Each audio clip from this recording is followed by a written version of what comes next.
বিকেলবেলার নাস্তা নিয়ে সবাই কম বেশি টেনশনে থাকি। প্রতিদিন কি নাস্তা বানানো যায়, শর্টকাট কি আছে। তো আমি আজকে আপনাদের জন্য নিয়ে এসেছি একটি খুব সহজ একটা রেসিপি, সুজির পিঠা। সুজির পিঠা বানাতে আমি 3টে ডিম নিয়েছি। আপনারা এক্ষেত্রে কম বেশি বাড়িয়ে কমিয়ে নিতে পারেন।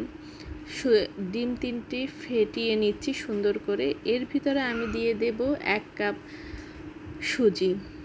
সুজিটা আমি মেজারমেন্ট কাপের 1 কাপ নিয়ে নিচ্ছি। একটা কাপ নিয়ে নেবেন, এই কাপটাই আপনি সব কিছু মেপে নেবেন।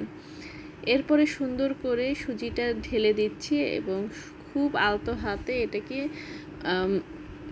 মাখিয়ে নেব। নেড়ে চেড়ে সুন্দর করে মাখিয়ে এর ভিতরে আমি দিয়ে দেব এরপরে চিনি আর 1 চিমটি লবণ। লবণটায় স্বাদটা বাড়িয়ে দেয় অনেক অনেক গুণ এবং খুবই মজা হয় লবণটা দিলে। তো আপনারা লবণ দিতে ভুলবেন না। এরপরে আমি যেটা দিয়ে দিয়েছি, চিনি দিয়েছি। চিনিটা আপনাদের স্বাদ অনুযায়ী আপনারা দিয়ে নেবেন। এটা হচ্ছে যার যার স্বাদ মতো।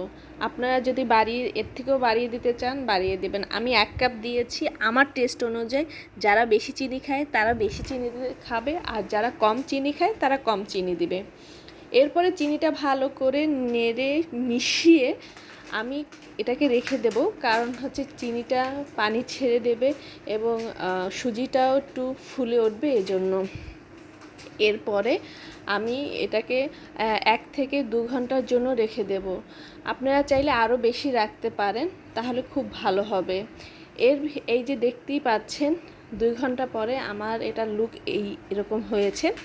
এখন এটার ভিতরে আমি যেটা দিয়ে দেব গুঁড়ো দুধ। গুঁড়ো দুধটা এর স্বাদটা অসম্ভব ইনক্রিজ করে, তো অবশ্যই গুঁড়ো দুধটা দিতে ভুলবেন না। গুঁড়ো দুধ দিয়েছি আমি যে কাপে সুজি নিয়েছি তার হাফ কাপ।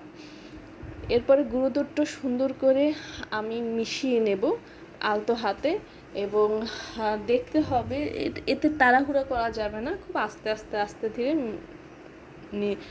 মিশাতে হবে। ওদিকে হচ্ছে আমি চুলোয় তেল গরম করতে দিয়েছি। তেলটা অনেক বেশি গরম করবেন না, তাতে পুড়ে যাবে। আপনি মিডিয়াম হিটে রাখবেন। আর গুঁড়ো দুধটা মিশানোর পরে দেখলাম ড্রাই হয়েছে, তাই আমি 1 চামচ পরিমাণ পানি দিয়েছি।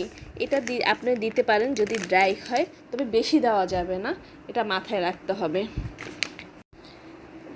এরপরে আমি এক এক করে সুন্দর করে দিয়ে দিচ্ছি সুন্দর মতোভাবে পিঠাগুলো খুব খেয়াল রাখতে হবে। এটা কিন্তু খুব তাড়াতাড়ি হয়ে যায়, 2-3 মিনিটের ভিতরেই পিঠাগুলো সুন্দর হয়ে যায় এবং পিঠাগুলো কিন্তু খুব ফুলে যায়, খুব ভালো লাগে। আর আপনার ঘরে যে কোনো বয়সের মানুষই এটা খেতে পারে কম বেশি, আর বাচ্চারা তো খুবই পছন্দ করে। আপনারা ঘরে বসে একবার অবশ্যই ট্রাই করবেন এবং আমাকে অবশ্যই কমেন্টস করে জানাবেন কেমন লাগলো আমার পিঠার।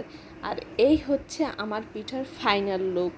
তো কেউ বেশি ভাজা খায়, কেউ কম ভাজা খায়, সেই অনুসারে আমি এরকম করে ভেজে নিয়েছি। আপনারা আপনাদের পছন্দ মতো ভেজে নেবেন। ধন্যবাদ সবাইকে আমার ভিডিও দেখার জন্য এতক্ষণ কষ্ট করে। আল্লাহ হাফেজ।